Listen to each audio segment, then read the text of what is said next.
सभी लोगों को नमस्कार। आप सभी लोगों का हमारे यूनिक एकेडमी इंडियन पॉलिटी में आप लोगों का स्वागत है। आज की क्लास जो है हमारी है राज्य के नीति निर्देशक तत्व। हम इंडियन पॉलिटी पढ़ रहे हैं और इंडियन पॉलिटी में हमारा आज का टॉपिक है राज्य के नीति निर्देशक तत्व। आपको ये मैं बताना चाहूंगा कि इस पर हमारी 2 क्लासेस बनेंगी। आज की क्लास जो हमारी बनेगी उस पर सिर्फ और सिर्फ हम प्रश्न कैसे पूछे जाते हैं, कौन कौन से प्रश्न पूछे गए हैं और क्या क्या उसके प्रश्न एग्जामिनर आपको कहां से घुमा के प्रश्न बनाता है।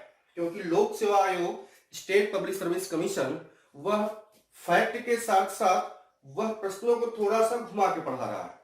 उसके लिए आप किसी गाइड का भरोसा नहीं कर सकते और न ही गाइड आपको पूरा उसके बारे में बता सकती कि ये प्रश्न कहां से और कैसे बन सकते हैं।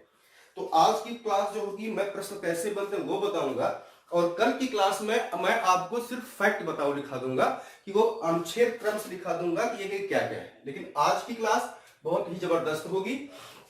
टॉपिक आज का बच्चा हमारा है राज्य के नीति निर्देशक तत्व। इसकी इंग्लिश भी याद रखते हैं तो आसान होता है और वो है directive principles of state policy है और इसी को शॉर्ट फॉर्म में कहते हैं DPST। क्लियर। ये टॉपिक शुरू करने से पहले मैं आपको बताना चाहता हूं, थोड़ा सा रिवाइज कर लें। हमने इसके पहले मौलिक अधिकार के बारे में पढ़ लिया। अनुच्छेद 32 को भीमराव अम्बेडकर ने संविधान की आत्मा और हृदय कहा था। उसमें जो क्रम था बंदी प्रत्यक्षीकरण, एक बार पीछे देखने का भी, बंदी प्रत्यक्षीकरण, परमादेश, प्रतिषेध, उत्प्रेषण और अधिकार परीक्षा। यहां से बहुत प्रश्न भी आते थे। अब इस पर हम टॉपिक पर चलते हैं बच्चों। यहां से जो कुछ चीजें आप जानते हैं, जैसे प्रश्न पूछा जाता है कि राज्य के नीति निर्देशक तत्व किस भाग में है, तो आप बता दोगे बेटा भाग 4 में है। क्लियर बात। प्रश्न पूछता है किस भाग में है, तो ये भाग 4 में है और इसका अनुच्छेद क्या है, तो आप बता देते हो 36 से 51। ये तो चीजें कुछ आपको जानकारी के लिए, ठीक है। अगली बात जो है कि यह लिया कहां से गया है, तो यह लिया गया है आयरलैंड के संविधान से। मैंने आप लोगों से कहा था कि आप लोग किसी भी किताब से जो स्रोत है वो लिखेंगे। आयरलैंड के संविधान से लिया गया है, ठीक है। और इंटरेस्टिंग बात बता दूं कि आयरलैंड ने इसको कहां से लिया था, तो आयरलैंड ने इसको लिया था स्पेन के संविधान से। स्पेन से आयरलैंड ने लिया था और आयरलैंड से भारत ने लिया है। यहां पर मैं आपको बताना चाहता हूं बच्चों, ये कहा जाता है कि भारतीय संविधान का अपना कुछ भी मौलिक नहीं है। यह कहा जाता है कि भारत संविधान का अपना कुछ नहीं मौलिक है, यह केवल उधारों का थैला है। हम इस बात को नहीं मानते। ऐसा नहीं कि जो हमको घुट्टी पिला दी गई है कि आयरलैंड से लिया गया, आयरलैंड से लिया, नहीं बच्चों। आयरलैंड से लिया गया है, कुछ चीजों को लिया गया है, लेकिन इसमें जो सबसे बड़ी बात ली गई है जो आपको बताना मेरा फर्ज है, 1935 के भारत शासन अधिनियम। 1935 के भारत शासन अधिनियम में कुछ अनुदेश हैं। उन अनुदेशों और आयरलैंड के संविधान से मिला करके राज्य के नीति निर्देशक तत्व को लिया गया। तो यहां पर 2 चीजों को बताया मैंने। एक तो कुछ चीजों को आयरलैंड के संविधान से लिया गया है और कुछ चीजें भारत के 1935 के भारत शासन अधिनियम से लिया गया है, ठीक है। अब यहां जो प्रश्न बनता है, इतना तो आप नोट कर लिए होंगे, भाग 4 में है, अनुच्छेद 36 से 51 तक है और यह आयरलैंड के संविधान से लिया गया है, ठीक है।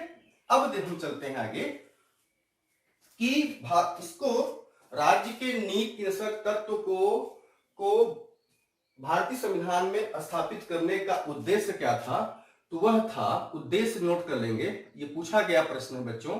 उद्देश्य है, एक तो है लोक कल्याणकारी राज्य की स्थापना करना, लोक कल्याणकारी राज्य की स्थापना करना, और दूसरा उद्देश्य है सामाजिक और आर्थिक लोकतंत्र की स्थापना करना। सामाजिक और आर्थिक लोकतंत्र की स्थापना करना। हम इस पर चर्चा कर लेते हैं। एक तो इस पर मैंने क्या कहा बच्चों, उद्देश्य पूछता है, बहुत बार पूछा गया है। एक ये पूछ देगा या तो उसका उत्तर ये होगा, ऑप्शन में कोई एक होगा। हमने इसको दोनों बता रहा हूं कि राज्य के में भाग 4 में राज्य के नीति निषेध तत्वों को स्थापित करने का जो उद्देश्य था संविधान निर्माताओं का, वह था लोक कल्याणकारी राज्य की स्थापना करना और सामाजिक लोकतंत्र की स्थापना करना। लोक कल्याणकारी राज्य को इंग्लिश में कहते हैं वेलफेयर स्टेट।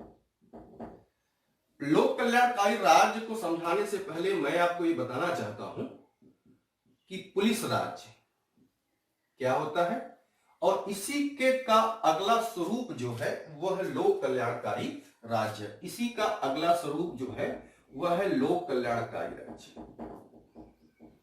लोक कल्याणकारी राज्य। ठीक है, कैसे ये देखते हैं।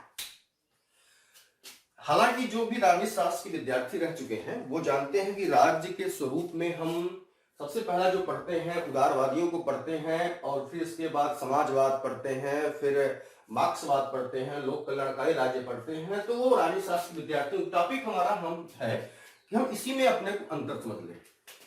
पुलिस राज्य जो पहले के उदारवादी थे,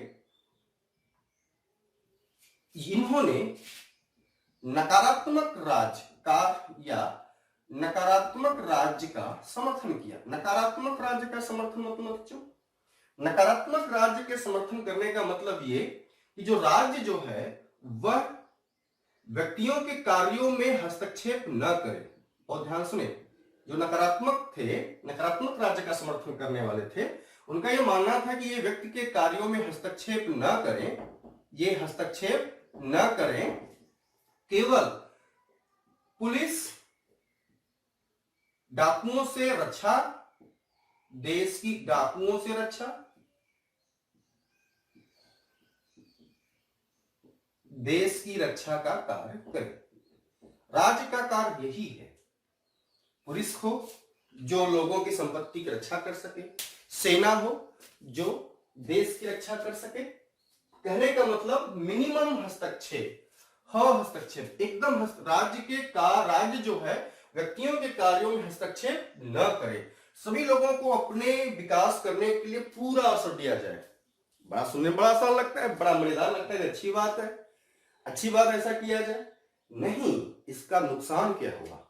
इसका नुकसान यह हुआ बच्चों कि जो अमीर वर्ग था, जिसका संपत्ति के साधनों पर मालिकाना हक था, जिसके पास संसाधन थे, वो तो बहुत विकसित होते गए और समाज का एक बहुत बड़ा वर्ग जो है गरीब होता चला गया। इन विचारकों में मैं नाम लेता हूं एडम स्मिथ का, आप लोगों ने सुना होगा, इनकी पुस्तक भी है वेल्थ ऑफ नेशन। इसके अलावा लॉक, इसके अलावा आपका ब्लंटसली, ये ऐसे विचारक थे, स्पेंसर, ऐसे विचारक थे जिन्होंने राज्य के नकारात्मक कार्यों का समर्थन किया। ठीक, और इन्होंने ये बताने का प्रयास किया कि राज्य जो है लोगों के कार्यों में हस्तक्षेप न करे। लेकिन इससे समस्या क्या हुई? समस्या ये हुई कि समाज का एक बहुत बड़ा वर्ग निर्धन होता गया। वेलफेयर स्टेट में क्या है कि राज्य का हस्तक्षेप होना चाहिए। इसीलिए उदारवादियों ने, पॉलिटिकल साइंस के जो बच्चे हैं, उन्होंने यह भी कहा था, जो नकारात्मक उदारवाद के समर्थक हैं, उन्होंने राज्य के संबंध में कहा था कि राज्य एक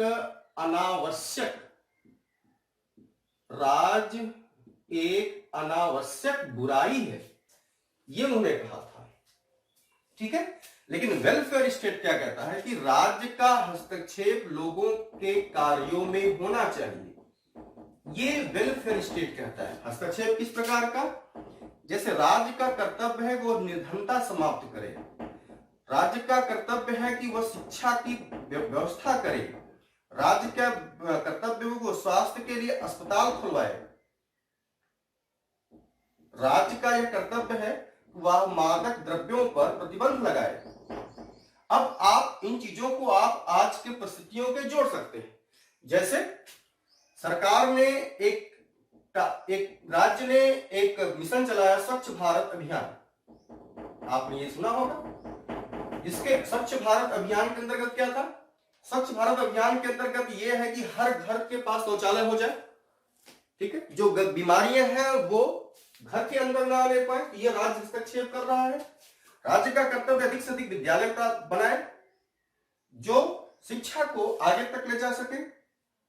आज आप देख लो, आज की परिस्थितियों के अनुसार अगर बात किया जाए तो जो एक वायरस फैला कोरोना, उसके बारे में आप देख लो। आयुष्मान भारत योजना की बात कर लो आप।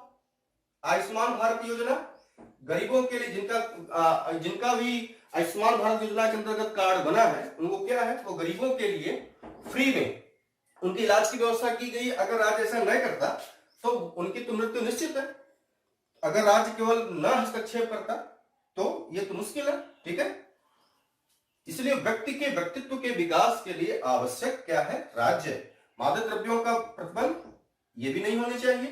तो राज्य का कर्तव्य है। अभी आप देखो, अभी राज्य जो है लोगों के बीच में जो है राशन वितरण करा रहा है। कोई भी भूखा भूखे पेट न सोने पाए, उनके लिए अनाज की व्यवस्था करा रहा है। ये कौन करा रहा है? राज्य करा। इसका मतलब राज्य हस्तक्षेप कर रहा है। राज्य का कार्य क्या है? व्यक्ति के विकास के लिए राज्य का होना आवश्यक है, क्योंकि वह लोक कल्याणकारी कार्य करता है। इसलिए यहां पर एक उद्देश्य मैंने बता दिया कि राज्य का उद्देश्य क्या है? लोक कल्याणकारी। और इसी बहाने मैंने आपका कंसेप्ट क्लियर कर दिया कि उदारवादी, नकारात्मक या पुलिस राज्य और लोक कल्याणकारी राज्य में क्या अंतर है। ठीक है, तो ये तो आपको बात समझ में आ गई होगी। दूसरी चीज, दूसरा उद्देश्य जो है वो है सामाजिक लोकतंत्र, सामाजिक और आर्थिक लोकतंत्र की स्थापना करना। इसके बारे में आप देखिए, बहुत जबरदस्त चीज है। सामाजिक लोकतंत्र की स्थापना करने का मतलब यह है बच्चों कि जैसे तो राजनीतिक लोकतंत्र मैंने बताया था। राजनीतिक लोकतंत्र क्या है? राजनीतिक लोकतंत्र का मतलब है वन मैन वन वोट, यही बताया है। एक आदमी एक वोट का सिद्धांत हमारे यहां चलता है, और भारत का प्रत्येक नागरिक जो 18 वर्ष की आयु पूरी कर चुका है उसको मतदान का अधिकार है। हम इस पर चर्चा हमने कर लिया। ये क्या है? सामाजिक और आर्थिक लोकतंत्र। आपको मैंने बच्चों पढ़ाया आर्थिक अनुच्छेद 17। ये क्या कहता है? अस्पृश्यता का छुआछूत, अस्पृश्यता को की समाप्ति, ये बताता यही आर्टिकल है। ठीक है, इसके अलावा डीपीएस में इस बात का ध्यान दिया गया है कि समाज की संपत्ति का वितरण इस प्रकार किया जाए कि लोगों के बीच में जो भेदभाव है वो समाप्त हो जाए। समाज में सामाजिक समरसता को फैलाया जाए। और आर्थिक लोकतंत्र में आय की असमानता, ये ध्यान देंगे, आय की असमानता को समाप्त नहीं किया जा सकता, क्योंकि ना तो किसी गरीब को अमीर बनाया जा सकता, ना तो अमीर को गरीब बनाया जा सकता। यहां पर जो काम किया जा सकता है वह है आय की असमानता को कम किया जा सकता है, और यही कम किया जा सकता है, और यही आर्थिक लोकतंत्र का परिभाषा है बच्चों। ठीक है, तो हमने क्या बता दिया कि भारतीय संविधान में डीपीएस को स्थापित करने का जो उद्देश्य है वो क्या है?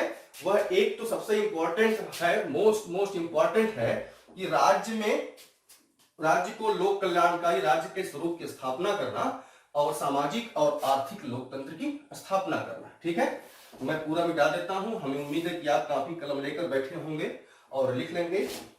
अगर नहीं भी तो वीडियो डाउनलोड करके पूरा लिखिएगा, क्योंकि ये फैक्ट कॉन्सेप्ट के साथ जुड़े हुए होते हैं जो आपके लिए फायदेमंद होते हैं। अब अगली बात जो बताना है, इसमें कुछ कमेंट्स पूछे जाते हैं, जैसे आइवर जेनिंग्स ने क्या कहा था? आइवर जेनिंग्स ने कहा है कि नीत राज्य के, लिख लेंगे बच्चों इसको, राज्य के, लिखते चलेंगे इसको, राज्य के नीति निदेशक तत्व पुण्यात्मा लोगों की आकांक्षा है। यह प्रश्न आकांक्षा है, यह प्रश्न आया है, किसने कहा? आइवर जेनिंग्स ने कहा है कि राज्य के नीति निर्देशक तत्व पुण्यात्मा लोगों की आकांक्षा है। आप इनकी बुक भी लिख सकते हो, बुक पूछ देता है, ठीक है। और बुक है इनकी some characteristic CHARASTIC of Indian constitution STITUTION। ये आइवर जेनिंग्स की क्या है, ये बच्चों बुक है इनकी। और इन्होंने क्या कहा कि राज्य के नीति तत्व पुण्यात्मा लोगों की आकांक्षा है, ठीक है। KM पणिक्कर, इन्होंने क्या कहा, KM पणिक्कर, KM पणिक्कर ने कहा, नोट करेंगे बहुत पूछा गया, KM पणिक्कर ने कहा कि नीति निदेशक तत्वों की स्थापना का उद्देश्य, नीति निदेशक तत्वों की स्थापना का उद्देश्य आर्थिक, इसको लिख लेंगे, आर्थिक लोकतंत्र की स्थापना करना है। दोनों ये परिभाषाएं लिखते चलेंगे। ये बड़ी परीक्षाओं में, पब्लिक सर्विस कमीशन के, चाहे स्टेट पब्लिक सर्विस किसी भी एग्जाम में आप दे रहे हो, हर जगह ये पूछा जाता है, ठीक है। तो ये इसलिए ये कमेंट्स किसके हैं, ये पूछा जाता है। डीपीएस के संबंध में, डीपीएसपी मैं बोल रहा हूं बच्चों, तो क्या होगा, directive principle of state policy के संबंध में भीमराव अंबेडकर का क्या कहना है। भीमराव अंबेडकर ने कहा कि नीति निर्देशक तत्व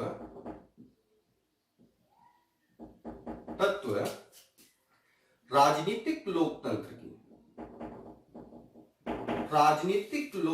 की स्थापना करता है। नीति निर्देशक तत्व राजनीतिक लोकतंत्र की स्थापना करता है। अगला जो टॉपिक है, अगला कमेंट है वो है ग्रेनविल ऑस्टिन। ग्रेनविल ऑस्टिन ने क्या कहा था? ग्रेनविल ऑस्टिन ने कहा कि मूल अधिकार या मौलिक अधिकार, बहुत पूछा गया प्रश्न, मौलिक अधिकार और राज्य के नीति निर्देशक तत्व, मौलिक अधिकार और राज्य के नीति निर्देशक तत्व संविधान की आत्मा है। ये तो मैंने कुछ कमेंट आपको बता दिए जो लिखने की आवश्यकता आपको होती है, ठीक है। ये कमेंट्स पूछे जाते हैं, ये जो सब कुछ मैंने आपको यहां पर बता दिया। आइवर जेनिंग्स ने क्या कहा, इनकी बुक के some characteristic of Indian constitution, KM Panikkar ने क्या कहा था, भीमराव अंबेडकर ने क्या कहा, ग्रेनविल ऑस्टिन ने क्या कहा, ठीक है। तो ये आप, हमें उम्मीद है कि आप लिख लिए होंगे, ठीक है। अब इसको हम मिटा देते हैं। अब मैं एक प्रश्न बोलता हूं, इस प्रश्न के माध्यम से मैं आपको ये बताने का प्रयास करूंगा कि मूल अधिकार और राज्य के नीति निर्देशक तत्वों में अंतर क्या है। स्टेट पब्लिक सर्विस कमीशन में एग्जाम में एक प्रश्न पूछा गया और प्रश्न के माध्यम से मैं आपको बताऊंगा। प्रश्न ये है बच्चों कि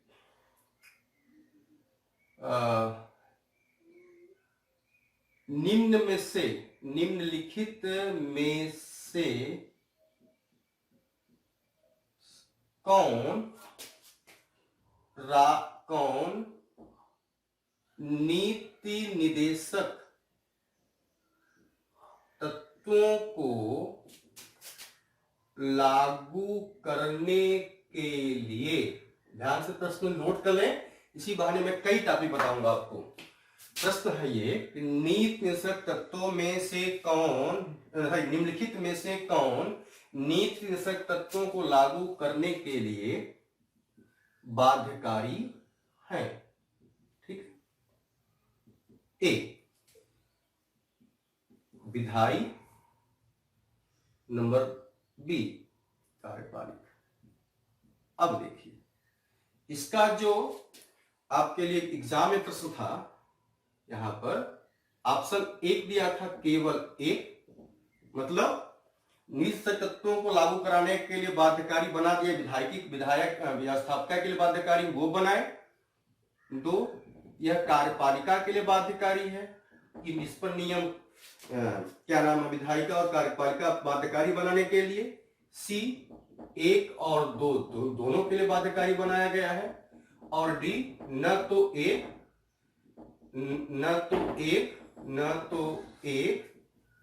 और न दो।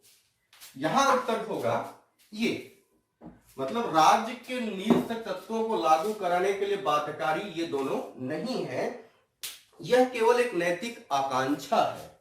ठीक है, बाध्यकारी नहीं है। क्यों नहीं है, अब इसी माध्यम से मैं आपको समझाना चाहता हूं अंतर। राज्य अगर डीपीएस राज्य के नीति निषेध तत्वों को, राज्य के नीति मैं अगर शॉर्ट फॉर्म में लिख दूं तो आप समझ जाएंगे, डीपीएसपी, क्योंकि समय बड़ी मूल्यवान है। डीपीएसपी को अगर राज्य लागू नहीं कराता तो वह कोर्ट उसको लागू कराने के लिए बाध्य नहीं कर सकती, अर्थात यह बाध्य योग्य नहीं है। यही मूल अधिकार से इसका अंतर है। अगर डीपीएसपी को राज्य लागू नहीं करा पाता तो कोई भी व्यक्ति कोर्ट से यह कहने के कोर्ट के पास जाता है कि वो उस चीज को लागू कराया जाए, तो वह लागू कराने के लिए बाध्य नहीं है, क्योंकि यह बंधनकारी, डीपीएसपी बंधनकारी नहीं है। यह केवल एक आकांक्षा है कि राज्य का यह कर्तव्य होगा कि वह अपने राज्य में राज्य के निश्चित तत्वों को लागू कराए, नॉट बाध्यकारी। उसके ऊपर प्रतिबंध नहीं लगाया गया था। ठीक है, बाकी बता दोगे, ये भाग 3 में है, यह मौलिक अधिकार भाग 3 में है, डीपीएसपी भाग 4 में है, मौलिक अधिकार 12 से 35 है, डीपीएसपी 36 से 51 है। ठीक है, ये तो अंतर आप बता दोगे। लेकिन जो सबसे बड़ा अंतर यही है बच्चों कि यह राज्यों पर, माने राज्य माने विधायिका और कार्यपालिका या किसी पर को उसको लागू कराने के लिए बाध्यकारी नहीं है। ठीक है, तो इस प्रश्न के माध्यम से मैंने बता दिया। अब कुछ प्रश्न जो फैक्ट के रूप में पूछे गए हैं वो इस प्रकार है, वो हम ये देख लेते हैं क्या है। जैसे प्रश्न एक पूछा गया कि डीपीएसपी में अब तक कितने संशोधन किए गए। डीपीएसपी में अब तक कितने संशोधन किए गए, तो वो है बच्चों 4। इसको लिखते चलेंगे। डीपीएसपी में अब तक कुल 4 संशोधन किए गए हैं। ठीक है, कौन कौन सा नोट कर लेंगे। पहला संशोधन हुआ जो था, जो सबसे बड़ा संशोधन हुआ था संविधान में, वह 42वां संविधान संशोधन 1976। जो पहला संविधान संशोधन हुआ जो डीपीएसपी में, वह था, कितने हो गए हैं मैंने बताया, तो 4 में पहला हो गया 42वां संविधान संशोधन 1976। आपको मैंने बताया भी था कि इसके इतना अधिक संशोधन हुआ, इसीलिए इसको मिनी संविधान या मिनी कॉन्स्टिट्यूशन कहा जाता है इस संशोधन को। दूसरा जो संशोधन हुआ वह है 44वां संविधान संशोधन, 44वां संविधान संशोधन 1978। याद हो जाएगा। अब तक कुल 4 संशोधन हुए डीपीएसपी में, और ये चारों कौन कौन है, ये प्रश्न पूछा गया। ऐसे अब होता है क्या कि आप पढ़ते गए लेकिन प्रश्न घुमा के दे दिया कि पूछ दिया डीपीएसपी में अब तक कितने संशोधन हुए, तो 4। 42वां संविधान संशोधन 1976, याद कर लेंगे मेरे साथ। 44वां संविधान संशोधन 1978, और तीसरा 86वां संविधान संशोधन 2002, और चौथा 97वां संविधान संशोधन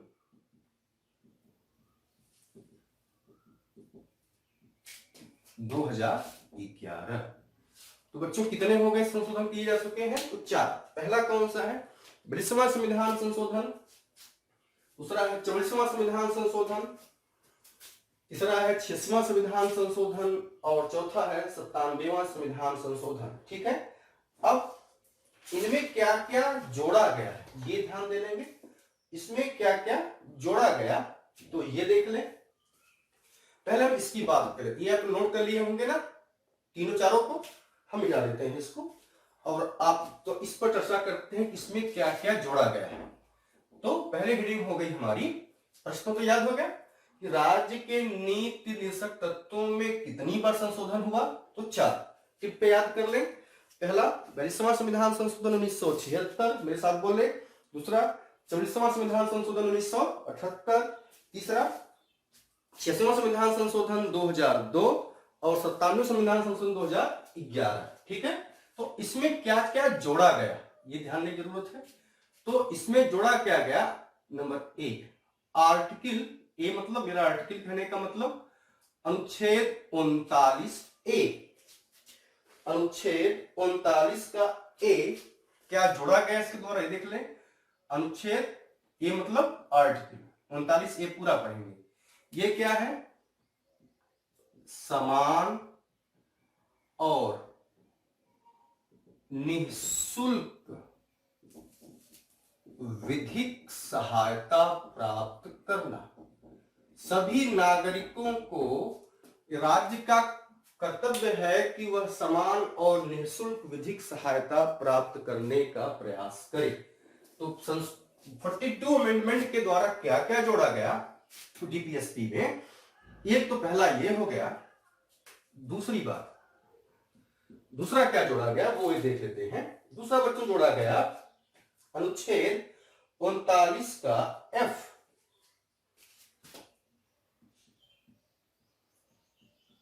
ये क्या है, यफ, ये किशोरों के देखभाल से संबंधित है। केवल किशोर, प्रश्न पूछा गया है कि भारतीय संविधान का वह कौन सा अनुच्छेद है जो किशोरों के बारे में बात करता है। ध्यान दें बच्चों, भारतीय संविधान का वह कौन सा अनुच्छेद है जो किशोरों के बारे में बात करता है, तो वो आपका कौन सा है, अनुच्छेद 43 का एफ। तीसरा आर्टिकल 43A, आर्टिकल 43 आपका ए, ये क्या है, बहुत ध्यान से सुने और इसी बहाने मैं आपको एक चीज बताता हूं, इस टॉपिक बहुत इंपॉर्टेंट है। उद्योगों में कर्मकारों की इस प्रकार व्यवस्था की जाए, उद्योगों में कर्मकारों की इस प्रकार व्यवस्था की जाए कि आर्थिक न्याय की प्राप्ति हो सके, आर्थिक न्याय की प्राप्ति हो सके। मैंने क्या लिखा कि उद्योगों के कर्मकारों की इस प्रकार व्यवस्था किया जाए कि आर्थिक न्याय की प्राप्ति हो सके। अब यहां से एक प्रश्न बन जाता है, क्वेश्चन बनता है क्या, ध्यान दें, इससे मैं एक प्रश्न बना देता हूं। आयोग ऐसे ही प्रश्न बनाता है, आप पढ़ते गए कुछ नहीं, प्रश्न पूछ दिया था कि भारतीय संविधान में आर्थिक न्याय का उल्लेख कहां कहां हुआ है। भारतीय संविधान में आर्थिक न्याय का उल्लेख कहां कहां हुआ है, प्रश्न गौर करें मेरा क्या करा। इसी से मैं एक प्रश्न बना रहा हूं, आयोग ऐसे प्रश्न पूछता है कि भारतीय संविधान में आर्थिक न्याय का उल्लेख कहां कहां हुआ है। तो एक अगर आपको याद होगा साहब तो वो है प्रस्तावना में। प्रस्तावना में है, हम भारत के लोग भारत को प्रभुत्व संपन्न समाजवादी पदनिरपेक्ष लोकतांत्रिक गणराज्य बनाने के लिए तथा समस्त नागरिकों में सामाजिक आर्थिक राजनीतिक न्याय। तो आर्थिक न्याय आ गया, सामाजिक आर्थिक राजनीतिक न्याय। तो आर्थिक न्याय का उल्लेख तो एक प्रस्तावना में हो गया, और दूसरा कहां है, दूसरा है 43 का ए। और 43 का ए कहां है ये आप बता सकते हो साहब, ये डीपीएसपी में। तो आप क्या बता दोगे कि आर्थिक न्याय, अब मैं मिटा के लिख सकता हूं यहां पर, आर्थिक न्याय का उल्लेख कहां हुआ है? तो दो जगहों पर हुआ है।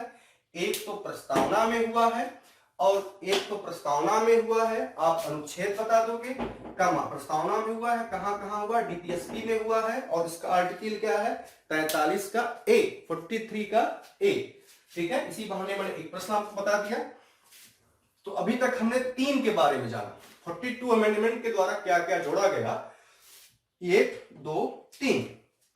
अब चौथा क्या जोड़ा गया वो ये देख लेते हैं। चौथी चीज जोड़ी गई अनुच्छेद आर्टिकल 48 ए।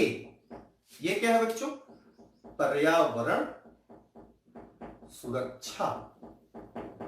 पर्यावरण सुरक्षा, 4 चीजों को जोड़ा गया 42 अमेंडमेंट के द्वारा जोड़ा गया। जो सबसे इंपॉर्टेंट चीजें हैं वो तो ये, अनुच्छेद 39 का एक क्या है? समान न्याय और निःशुल्क विधिक सहायता। अनुच्छेद 39 का यही एक मात्र अनुच्छेद डीपीएसपी में है जो किशोरों के बारे में बात करता है। अनुच्छेद 43 का ए, उद्योगों में कर्मकारों की इस प्रकार व्यवस्था की जाए कि आर्थिक न्याय की प्राप्ति हो सके। ठीक है, और तीसरी चीज जो जोड़ी गई है, चौथा जो जोड़ा गया है अनुच्छेद 48 का ए, वह क्या है? पर्यावरण का सुरक्षा। तो आप इसको लिख चुके होंगे, अब हम इसको मिटा देते हैं। ठीक है,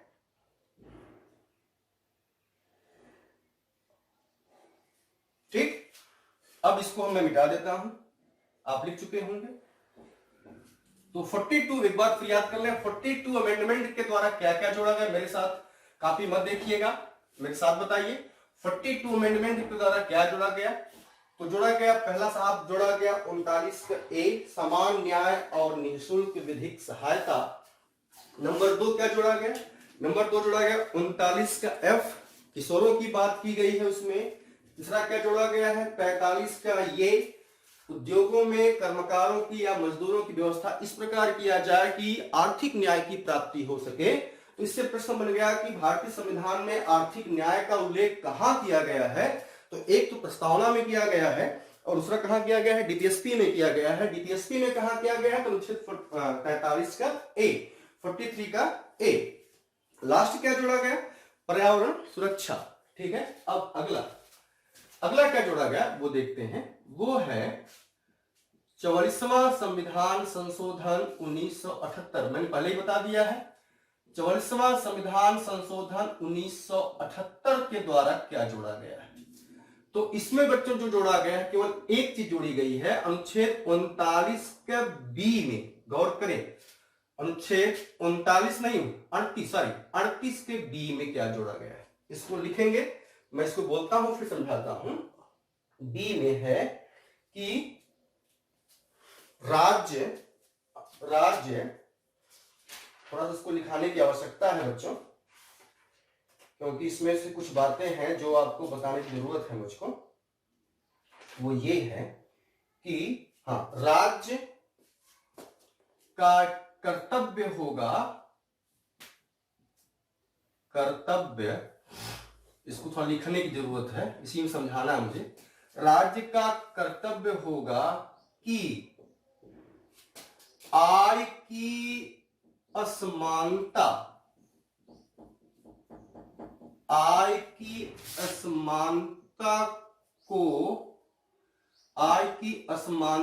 को कम करे और प्रतिष्ठा, सुविधा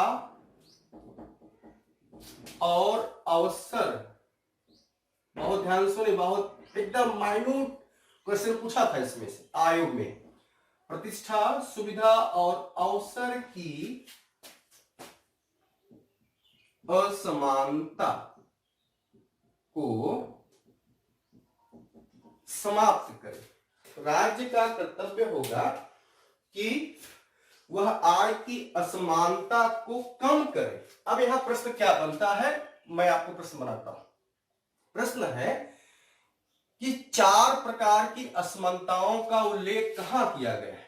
4 प्रकार की। प्रश्न क्या है बच्चों?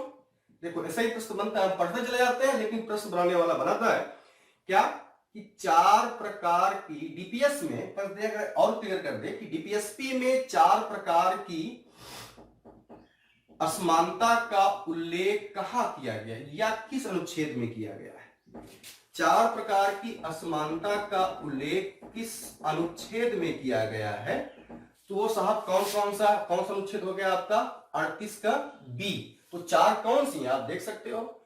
एक तो ये हो गया, 1 2 3 और 4, अवसर की असमानता। यहां पर गौर करने की बात, मैंने क्या लिखा है? आय की असमानता को कम करें। मैंने यह नहीं लिखाया कि आय की असमानता को समाप्त करना, क्योंकि आय की असमानता को समाप्त नहीं किया जा सकता। इसका मतलब ना तो अमीर को गरीब बनाया जा सकता, ना तो गरीब को अमीर बनाया जा सकता। बस इतना किया जा सकता है कि अमीरों और गरीबों के बीच में जो दूरी है वह कम किया जाए, उसको कम किया जाए, तो आय की असमानता समाप्त होता है। तो 44 अमेंडमेंट के द्वारा 2 चीजों को जोड़ा गया, सॉरी 1 चीज को जोड़ा गया और 2 अभी और है। वो क्या है? इसमें आप बता सकते हो कि 38 का 2 में 44 अमेंडमेंट के द्वारा जोड़ा गया है। ठीक है, अगली जो बात है बच्चों, तीसरा जो क्या जोड़ा गया था संविधान संशोधन, वह था, ये बहुत इंपॉर्टेंट है और इसमें भी एक ही चीज जोड़ी गई है जो याद करने की जरूरत है। 6वें संविधान संशोधन, ये मैं बताना चाहता हूं 2002, यही है। तो 6वें संविधान संशोधन के पहले क्या था, क्या लिखा गया, अब क्या लिखा गया, आफ्टर।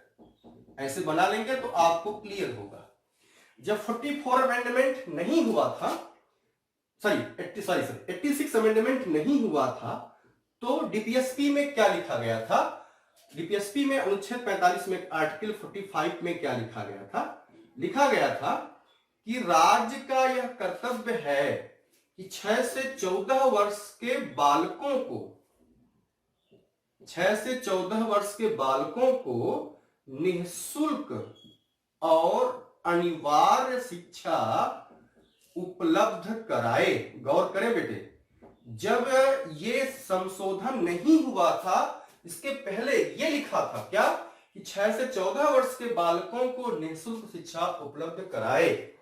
लेकिन जब संविधान में संशोधन हो गया, जब संविधान में 86वां संशोधन हो गया, तब क्या लिखा गया?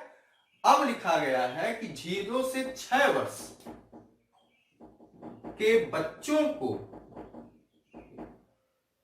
निःशुल्क शिक्षा उपलब्ध कराए।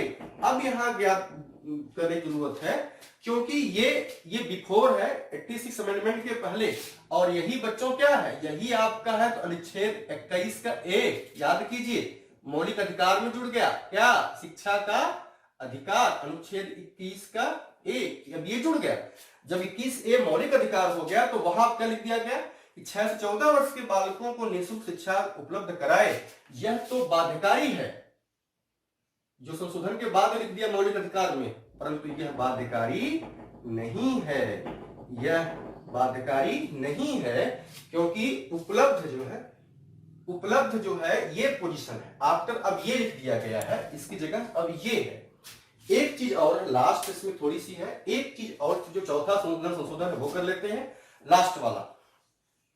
हमने कहा था ना कि 4 संशोधन हुए थे, तो चौथा कौन सा है? मैंने 3 पढ़ लिया, ठीक है। चौथा संशोधन है वो है 97वां संविधान संशोधन 2011। थोड़ा तेज लिखेंगे बच्चों, क्योंकि हमारा जो सहयोगी है छोटा भाई, वो कह रहा है कि सर आपकी मेमोरी अब फुल हो रही है, इसलिए आप जल्दी लिख लें। 2011 97वां संविधान संशोधन 2011 के द्वारा क्या जोड़ा गया, वो मैं आपको फट से बता देता हूं, ये नोट कर लें आप। इसमें जोड़ा गया सहकारी समितियों की स्थापना। सहकारी समितियों की स्थापना, इसके द्वारा राज्य का कर्तव्य है कि वह सरकारी समितियों की स्थापना का प्रयास करे। और ये आप आर्टिकल लिख लोगे 43 का बी। ए क्या था?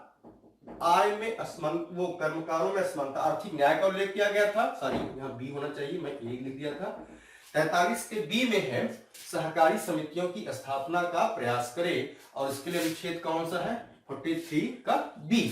तो 4 संशोधन हो चुके हैं, एक 42वां संविधान संशोधन, 44वां संविधान संशोधन, और तीसरा 86 अमेंडमेंट, और चौथा 57वां संविधान संशोधन 2011। अब क्या करना है, आज की क्लास हमारी यहीं समाप्त होती है। कल की क्लास जो होगी उसमें मैं फैक्ट बताऊंगा, फैक्ट के साथ साथ उसमें कहां कल, जैसे प्रश्न एक में बता, इसे इंटरेस्ट पढ़ाता हूं, अनुच्छेद किस अनुच्छेद में लोक कल्याणकारी राज्य की स्थापना का बात कही गई है, तो अनुच्छेद 38 है। ऐसे ही प्रश्न उसमें कहां से बनते हैं, एक एक अनुच्छेद को पढ़ाऊंगा, उस पर चर्चा होगी। इसलिए यह वीडियो जरूर देखें, इसकी कल वाली वीडियो लोग इसी संबंधित होगी, उसको भी जरूर देखें। हमारी वीडियो को लाइक करें, हमारे चैनल को सब्सक्राइब करें। ठीक है, बहुत बहुत धन्यवाद।